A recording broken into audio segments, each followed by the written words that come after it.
కీర్తనల గ్రంథము 23 అధ్యాయము.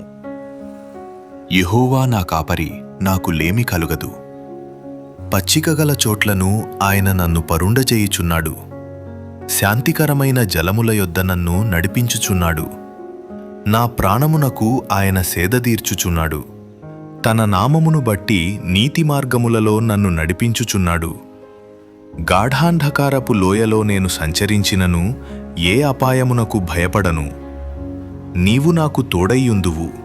నీ దుడ్డు కర్రయు నీ దండమును నన్ను ఆదరించును. నా శత్రువుల ఎదుట నీవు నాకు భోజనము సిద్ధపరచుదువు. నూనెతో నా తల అంటియున్నావు. నా గిన్నె నిండి పొర్లుచున్నది. నేను బ్రతుకు దినములన్నీయు కృపాక్షేమములే నా వెంట వచ్చును. చిరకాలము యెహోవా మందిరములో నేను నివాసము చేసెదను.